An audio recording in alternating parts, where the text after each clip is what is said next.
I'm Harvey. I lead vocals and I play guitar as well. I'm Caitlin. I'm also lead vocals and I play the drums as well. I'm Jacob. I'm the lead guitarist and occasional backup vocalist. And occasional drummer as well. And occasional oh yeah, I do that. Oh man. I'm Ryan. I play bass and backing vocals. I could rely on to find next time we meet. How did you all meet? The four of us started training at drama school back in 2017, and we were all training on the Arts and Musicians course at Rose Bruford's in Sidcup. And it wasn't until about the second semester of first year that Harvey came to us with some original material. And I was interested in getting into a sort of full band setup, and that's when he approached the three of us, and it's just all sort of snowballed from there. Headhunted over a couple of months of recon and then brought you all together. It took you until second semester to figure out whether or not we're up to scratch to your standards. Who were your influences growing up? Was there a certain person that kind of made you really get into music or want to pick up an instrument? For me, a lot of it was I came to guitar a lot later than singing. So actually a lot of my sort of roots into wanting to play music and gig and stuff is mainly in like soul and Motown. I think that was like the soundtrack of my childhood. And I think the first band I saw was the Four Tops on a double bill with the Temptations. So like very like Motown based to begin with, and then from there sort of found everything else and was like, I should probably play an instrument as well, that would be handy. But yeah, that's me.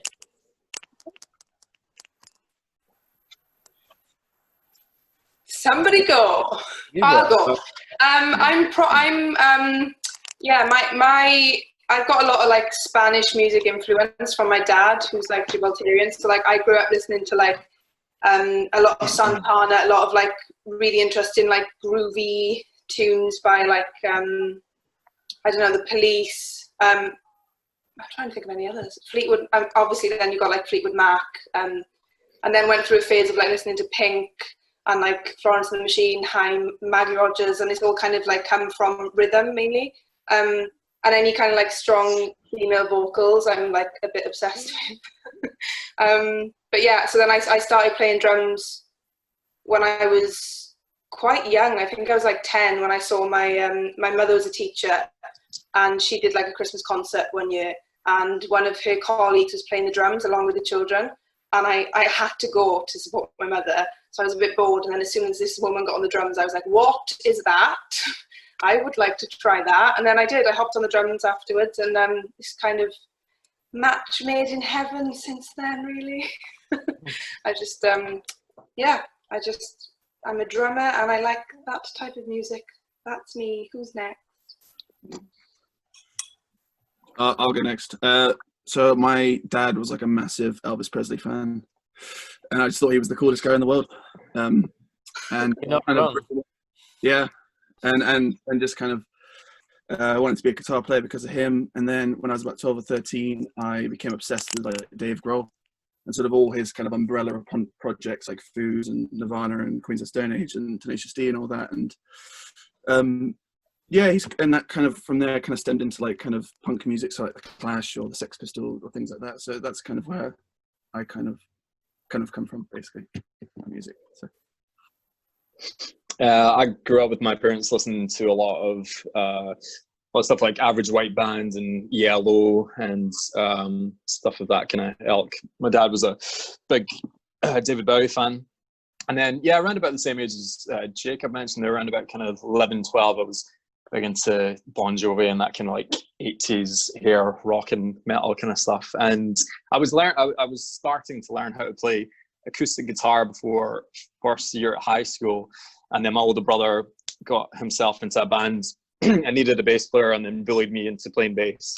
And then from there, I got into like sort of Red Hot Chili Peppers, and then obviously saw Flea from the Chili's and got like heavily influenced by himself, and then ended up just going sort of full pelt with bass playing since then. So listen to a lot of guys like Jackie Pastorius and Marcus Miller and Victor Wooten and all that lot. And yeah, right now listening to a lot of metal kind of stuff inclined. But yeah, from that point onwards, there was a lot of bass, and it came from bullying. Ryan's also in an award-winning band called Tiberius as well, so we should probably get that out there straight away. That's for another interview, another time and place, Caitlin. What made you want to be in a band? Was there a certain thing that kind of like made you want to? Yeah, Ryan touched on earlier. I mean, I think we've all played in a few bands, and some of us still, you know, sort of split our skills with more than one. But we've all gigged around a bit and played in different groups, and so I think we all knew that we loved doing that.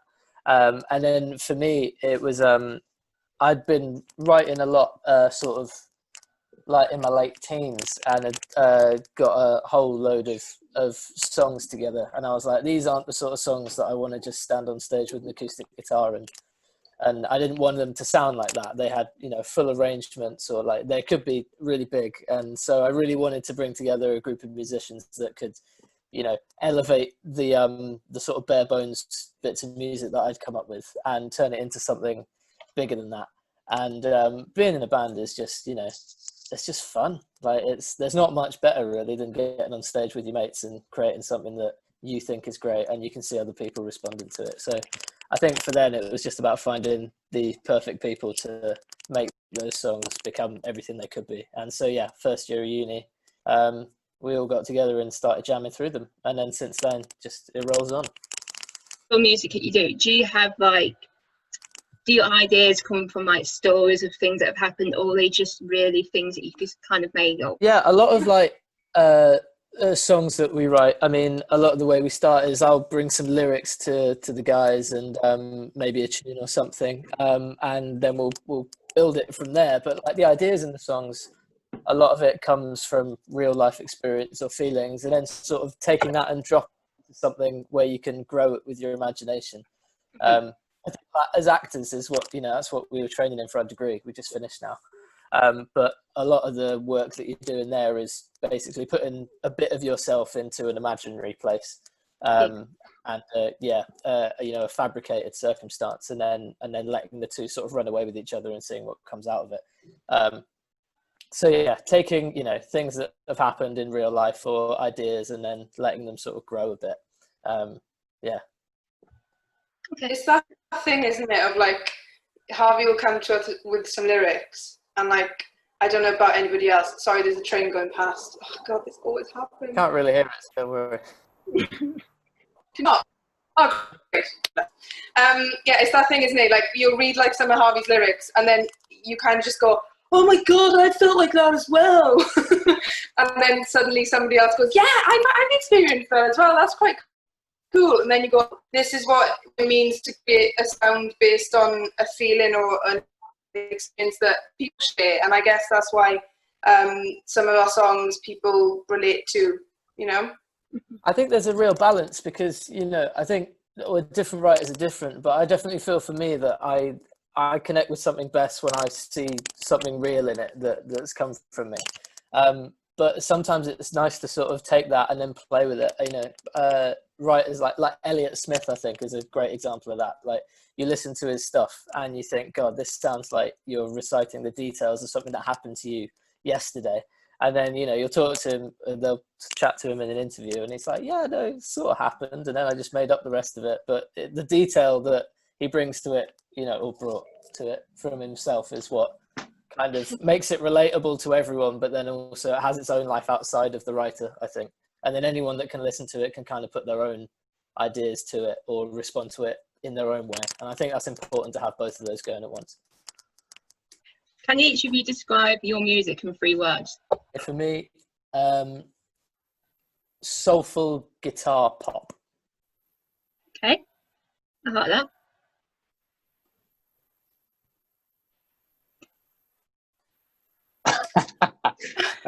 Bouncy, warm, and fun.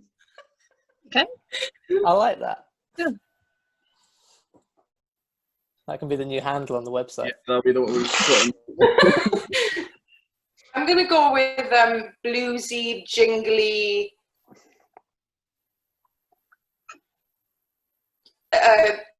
Clash. Okay. Nice. I'll go for heartfelt, soulful. Oh God, I don't know a word. Somebody throw me a word, please. Anybody throw me. It's your words. Oh yeah, loving. I think that's what. Loving. Loving. Soulful, Or you loving. could have English, Welsh, and Scottish. There you go. All Yeah. mixed sorted. True. A mixture.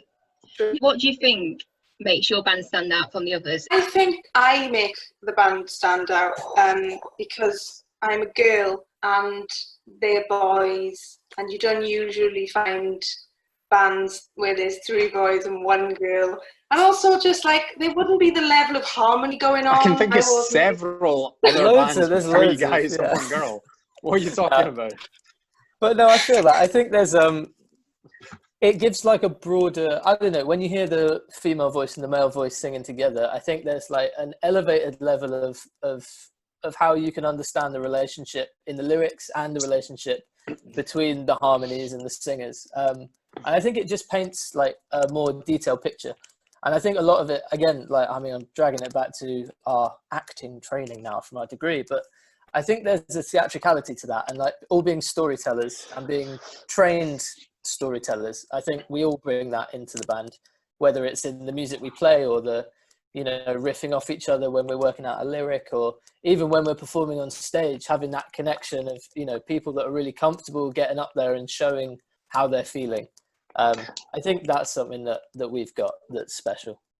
Yeah, I think when you watch bands play live, you can tell which bands are made of a group of friends and which bands are made of a group of people that were just there for the necessity and the want to just be in a band.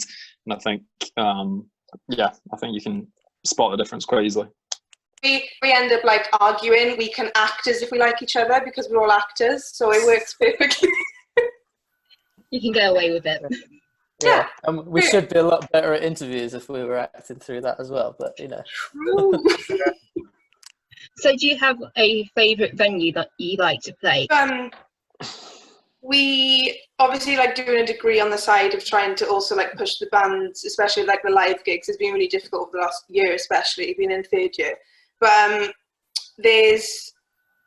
it's called the Eltham GPO, and I think we'd all agree that when we played a full set there, it's just like a normal pub, and there was no stage. We were like on the same level as like the audience, which were our friends, like singing back to us and stuff, and it just felt really small and really like intimate, but people were just like jumping up and down and going like crazy, and I think that was really fun. It was also great because it was really close to where we are, so lugging the drum kit there was easier and all that stuff. But like we also played a gig in Brick Lane. Was it the which venue was it there? I can't remember the name of it. We played in 93 Feet East on Brick Lane. Yeah, and I think that was a really good gig. Yeah, that was a really big thing. Like then we got it out. Oh, we're losing you, Caitlin. Yeah. It's the valleys aren't letting us have you. I'm Yeah. sorry. But we played quite a few in like that East London area. There's loads of great little venues there. Another really nice one, we played at the Hope and Anchor, supporting a Manchester singer-songwriter called James Holt in October. And that was nice. Like that venue's been there for ages. And I think, you know, bands like the Police and Joy Division and stuff played there in the 80s, and it was nice to sort of play somewhere where you could feel a bit of that like history of rock music and stuff there with you. But I know for me, it's the intimate, sweaty venues are my favourite, definitely, when you can pack them out and get people bouncing. We played a gig on a rooftop actually last year, which was like very open. And I mean, we had a load of people, which was great. But firstly, it was nighttime. We were on this ledge and we couldn't see a thing. Oh, dear. And so sound just went out. And yeah, that was a tricky one. Ryan, didn't you fall in that gig? Yeah, my back still hurting me from that gig because there was such an abundance of sound problems that the sound engineer, bless him, was like up there with us trying to figure things out, swap cables and stuff. I couldn't see anybody from the roof. I took 2 steps forward to look over the railing of the balcony. I was like, nah, still can't see anyone. Took 1 step back, and then I tripped over the sound engineer who's on his hands and knees trying to fart about with wires and stuff, and I just went flipping cascading to the ground. I didn't like that guy. Yeah, that's rock and roll though. Show must go on, right? Have you had like many gig stories like that, funny things that have happened whilst you've been doing gigs? I think that was probably the headline of a funny story during a gig. I mean, you know, all venues come with their own complications, and we're grateful for any place that will have us and any gig night we can get on. But there have definitely been some that have been a bit more of a challenge than others, you know. But yeah, I don't want to bash any sound engineers or places. But I mean, you know, anyone that's done I definitely those wasn't circuits. bashing old Adam that was there trying to help No, us we out, love but- Adam. We love Adam. Yeah. But yeah. I think sometimes it's when you have stories like that you do remember that you kind of learn from them as well. And it's all right having these gigs that go all to plan and sound amazing and everything, but you don't always remember them ones. You do always tend to remember the ones where something goes a little bit wrong. Definitely. I think like every experience, you bring it with you every time you're on stage, and you know, it just makes you stronger performers, and also makes you like really appreciate it when it goes perfectly well as well, you know. Yeah. When your equipment behaves and doesn't roll off the stage. Yeah, when I don't break at least 1 string per set, you know. Or I don't break my hand and carry on playing. Well, there's one, yeah. When we played in Brick Lane, I think Caitlin had pretty much like fucked her hand the day before. Sorry, excuse my language. Harvey, badger. I know. I don't know what the rules are. But yeah, we had her taped up with like masking tape and foam to get through the gig. And you got some great photos actually of you playing. It's true. Pulling these faces where you look like you're either really in the pocket or in terrible pain, and maybe it's both. I think it was a mixture of both, really. Yeah. That was not great. I think it was like the adrenaline gets you through, doesn't it? When things go wrong, you just kind of kick into this like, I've got to carry on playing, even if my drum kit rolls off the stage or I've broken my hand. So we kept going, and we were doing the last few songs. And I remember the boys every now and again turning around to look at me and just kind of analysing whether I'm still with them or not, or whether I'm just going to collapse because I was in so much pain. How and much I was of like, a claw you had going on. Yeah, it was just like, it was awful. And I think we got off stage and we did the like, yeah, we should just play Brick Lane, that's so cool. And I just kind of slumped down on the sofa and started crying because I think the pain suddenly, like I could feel it. I was like, oh God, I think I've broken my hand. It was worth it though, totally worth it. Great gig. Is there a dream venue you'd like to play? Oh, sorry, I'm going to jump in. Alexandra Palace. I would absolutely love to play Alexandra Palace. I think and the fact it's on a hill. I don't know what it is. I love it. Yeah, I'll second that. That'd be a gorgeous venue to play. Actually, I bought this T-shirt at Alexandra Palace. So Architects play there in start of 2018. Yeah. Oh god. Yeah, it was cracking. Jacob's like, No, I'm like Wembley Stadium. There's like our name on it. Yeah. It's just beautiful as well. Like, I just like the vibe. You go in and there's like, it feels like an indoor festival almost, doesn't it? Before you go into the main area. I think that's really cool.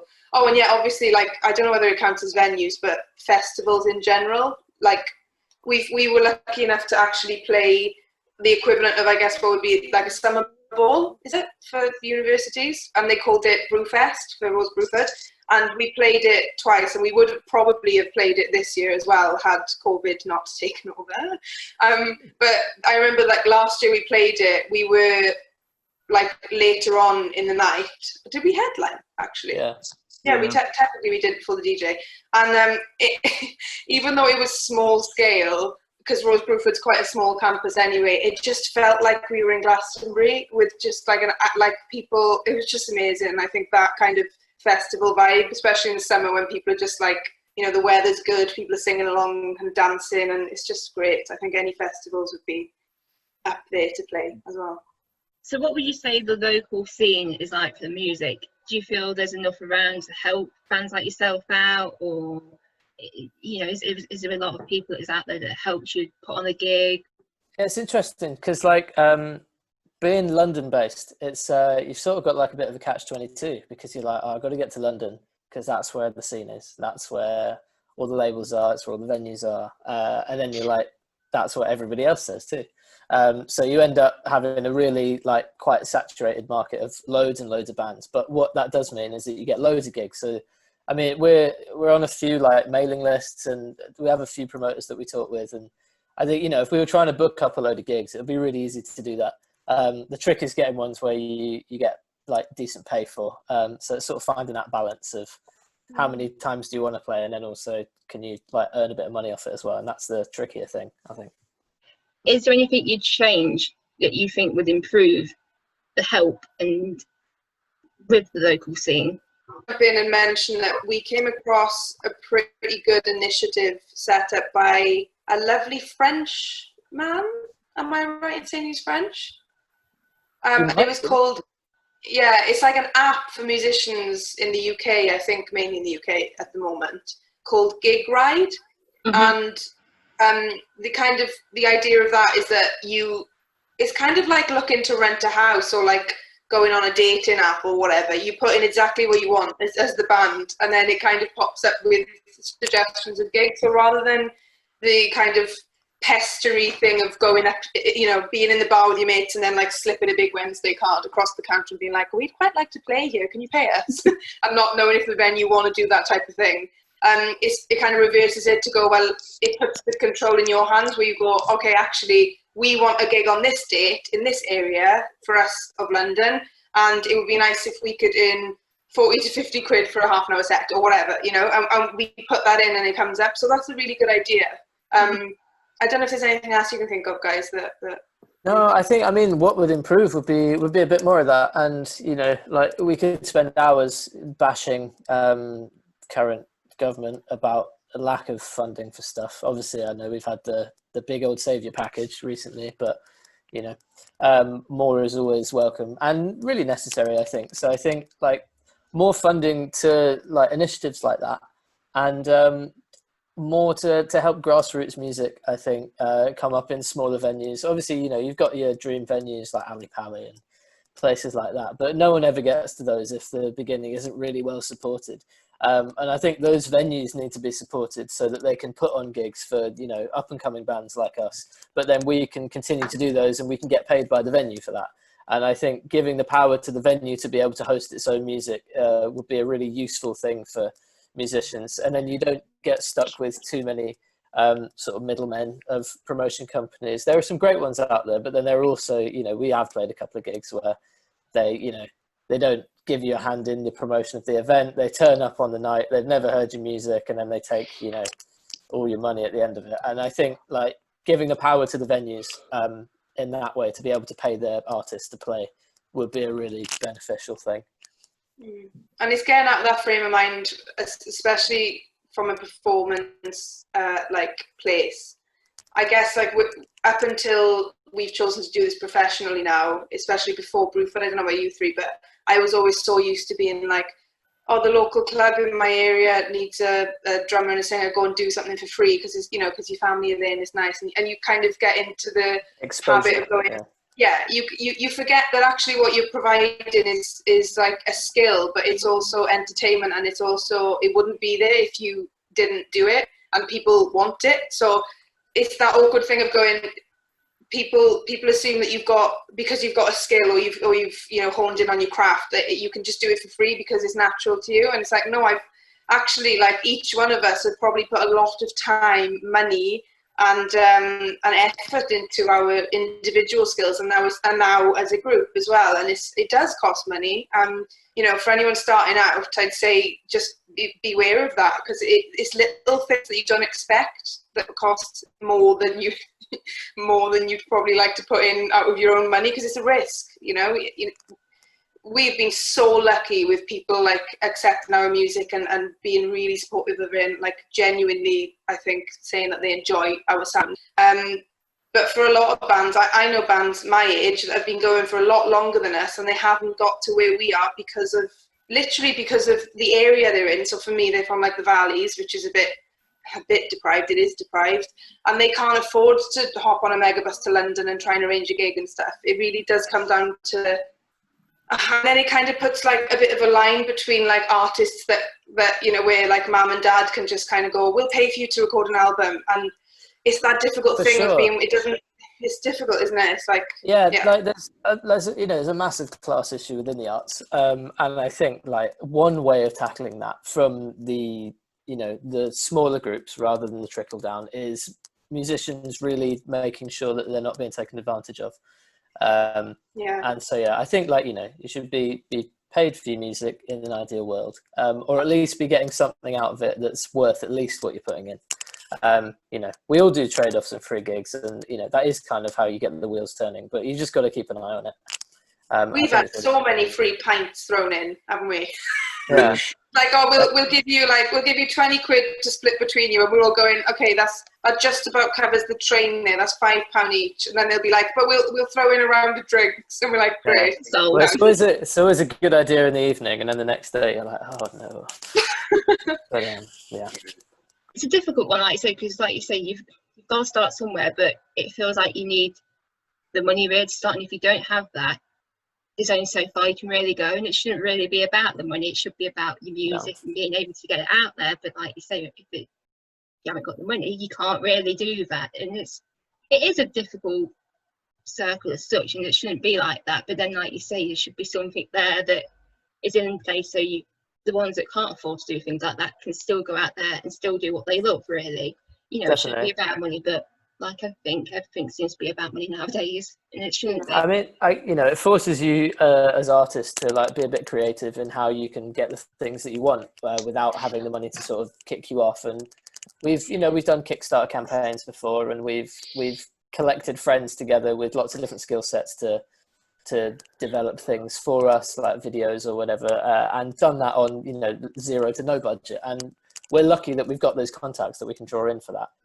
But it's a struggle, and a lot of people have it a lot harder than us as well. So of course. It's just important to always be aware of it, I think even if we get back to the point after the pandemic of being able to go into venues and play, any sort of capacity, any sort of size of show, is it's really important to support those venues and not have stupid things like councils give planning permission for living accommodations to be set up above a music venue, because there's been so many venues, especially there's a good 2 or 3 I can think of in like Edinburgh alone, where the venues had to shut down because of like noise complaints, even though the people moving into those flats and those newly built accommodations are aware of what it's about. But it seems like there's no sort of ground or traction that the venue has to stop it from getting closed down, which is crazy, like absolutely nuts. But so if we ever get to a point of being able to cram 100 people into a small venue again safely, then people should really try to get out and support it. Definitely. And I think you say like, what's the world going to be like after all this is hopefully gone away? And there's always going to be musicians, there's always going to be artists, there's always going to be theatre makers. Like, they've been there forever, and they always will be, because that's what people do. But it's the places for them to be supported, which is small grassroots venues. Like, that's where you've got to really look after the scene, I think. So you've said a little bit about it, but how have you actually coped as a band during this strange time at the moment? Has it made it difficult to make music and to really get things sorted with the band? Well, we've kind of just been we've just released our music video, our first ever music video, Stuck in the Kitchen, last week, which was amazing, and we filmed it back in January before lockdown and everything. But like, as Harvey was saying, it was kind of with like all our mates and everything, so it was a really collaborative, really kind of fun process, and it's been a long time coming, and it's really nice to have it kind of finally out and everybody loving it, and kind of getting the attention that it deserves and everything. So that's been really cool. We've also we're in we're sort of talking and planning about recording our next single, which hopefully will be before the end of the year. And I've got a few friends who are like cinematographers who are trying to get in for like making the next music video and like sort of working with that and doing that. And like I've kind of recently, rather than being clever and saving all my money, I've spent it all on recording equipment. I can't afford anything anymore. But the plan is to like learn how to record like demos kind of by ourselves, so that when we go to studios we can kind of do it straight away. And then also maybe like 10 years time, have like a big Wednesday HQ, have our own studio, and like be able to kind of be our own sort of bosses and kind of record everything ourselves. So 100%. Yeah. Like Bon Iver, like we're just gonna rent like a log cabin somewhere and just like just hide away every now and again and just emerge with a 12-track album. Just Why not? wow, so much support for that. Wow. Yeah. You three were like, Yeah. No, I'd love that. I think, you know, some of my favorite bands have, you know, over time built their own studios and stuff. I like band Wilco. I've got the Loft in Chicago, which is this whole like floor of a massive warehouse that they've been building for like 20 years. And I think, you know, having that space which feels like yours and is a really creative space, but you also have all the equipment and everything that you need. I don't know a better creative space for making music than that, really. I think that would be like the ideal place to be making records. and touring. I want to go on tour. I think lockdown for me has made that worse. I cannot wait to like, I love London and London gigs are so exciting, but like Cardiff's got a pretty good scene. Bristol is somewhere where I'd love to go play. We were lucky enough to go and play for a charity in Brighton. What was the charity called? I'm so bad with names. It is unbelievable. It was a men's suicide charity. It was like Calm. Calm, yeah. And it was yeah. such a like great thing to be involved in, and we were so lucky that we got asked to do that. But just like, it sounds silly, but like even just getting on the train with all of our stuff and like staying at Harvey's house and his parents being so great to us and letting us, you know, kind of skive off paying for any hotel or anything, and like just like eating together, going to the beach together, getting some fish and chips, and then just getting in a taxi and going to the gig. Like it felt really like, it kind of felt like a payoff a little bit from all the work. It was a mini holiday because we were doing what we loved and we were getting to know each other a bit more, and it just felt really nice to do that and kind of get out of London as well. So yeah, and like we'd love to go to Scotland and see where Ryan's from, and like there's loads of different places that we've got connections with actually that we'd love to go and play. I think it's just arranging it, isn't it? And especially well, I mean, you know, if you look at the new rules on live performance, like outdoor stages are, you know, allowed to open pretty much from now or within the next few days. So I think there's actually going to be a big push for a lot more outdoor live music, and for, you know, bands that are well versed in packing up quick, getting out somewhere, banging out a set and leaving, and being pretty tight, which I feel like we are. I think it could be, you know, there could be a lot of room for us to find a lot of things to do in that world. Me and Jacob will have to be careful though with the drumstick sharing. We'll have to like have an anti-back wipe and just like swap. Yeah. But that's why you're so quick. You know, if you've got two drummers in a band, the drum kit goes up and down twice as fast, so that's always handy. Yeah. So I know it's a little bit difficult to say at the minute because of what we're going through at the minute, but do you have any plans for the rest of this year or going into the beginning part of next year? Yeah, I think we'd like hopefully get a kind of a single out and a music video out before the end of the year, and then kind of, because we've got like at least 10 or 11 original songs which we're sort of working through, and like Harvey's just released a couple more songs on his SoundCloud, which we hopefully will get to turn into Big Wednesday songs, and we're always putting this, you know, via Messenger back and forth to each other. I got a ton of voice notes from Jacob of just like little guitar licks saved. Hey, what about this? This is a good idea. And then there's an abundance of material. So yeah, and because we're all songwriters as well, like each one of us, so it's really cool. And then I think hopefully we will. Yeah, it's all about when we can get back in the rehearsal room, basically, as soon as we can do that. And because we're all a bit scattered at the moment, but like hopefully before the end of the year, when we can get back to London. Yeah, I think we're really up for hitting the ground running, to be honest. And we've learned a lot stuff over lockdown, obviously we haven't had time to do the things that bands do of playing or rehearsing or really writing or gigging, you know, so we haven't been able to do any of that. So we've been able to turn our attention a bit to some other stuff and, you know, reaching out to people like yourself to sort of help us along and, you know, been able to work on music video. We've set up a website now, tidied up our YouTube channel, all of that stuff. So I feel like for going forward, when we can get back to doing the things that we're used to doing, having sort of developed all that way of working and become a bit of a slicker outfit in regards to how we operate outside of just our music, hopefully we can sort of shoot forward a bit when we can all be back in the same place. Do you feel it will be a little bit different once you are allowed to go back out there, once you are allowed to play the venues? Do you feel like it's going to be a little bit different to how it was obviously before this strange time came about? Or do you feel like it will kind of go back to how it used to be? Or do you feel it'll just be completely different? I'd like to think it'll go back to how it used to be, because just the thought of not being able to just, you know, go into a venue and operate the way that you usually would have and not thought twice about, you know, how like hygienic you have to be and, like, you know, like wearing a mask and everything.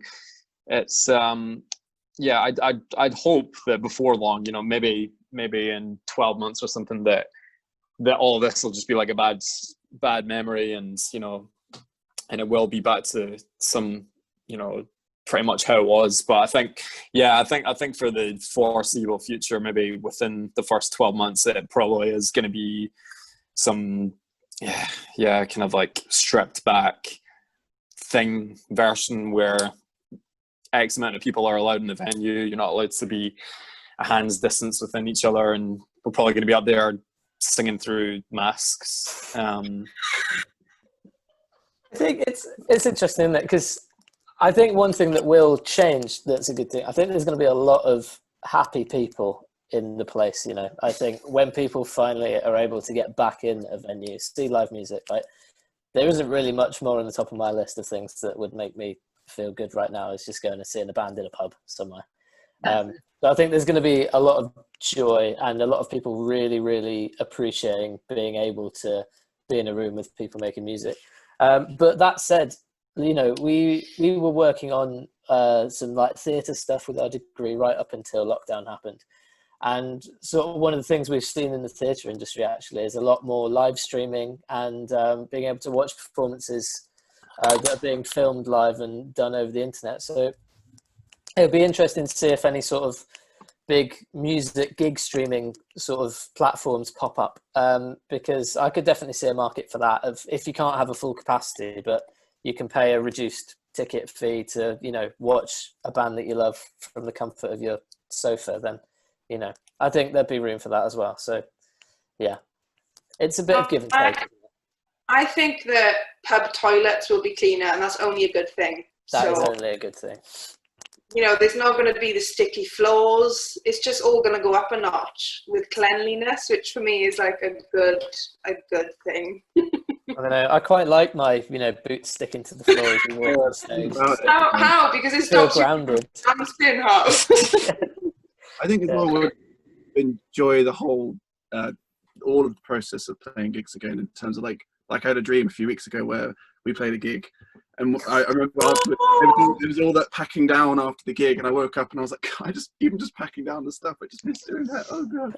So I think the whole kind of the whole thing will just be like, you know, I'm never going to complain about setting up or sound check ever again. My goodness. But yeah, just enjoying everything a bit more. I think it's fair to say that I think the rest of 2020 is probably a bit of a write-off, but if that means that by this time next year that it's close to what it used to be, then that's probably a good thing. Definitely. Erring on the side of caution now is the most important thing, right? If you rush things, then you're just in it for longer in the end, and nobody wants that. That's all the questions I've got. Is there any information that you want me to put into the interview? Any links or anything to social media or anything? Yeah, we can send those over to you via email if you'd like, and then you've got them all written out. But yeah, just, you know, we, as Jacob said, we released our first music video last Friday. So yeah, we're pushing out at the moment. But it's been lovely to chat to you as well. Thanks for making time. Thanks for having us. Fab. Awesome. Cheers, Sean. Cool. Cheers again. You. Thank you. See you later, guys. Cheers. Bye.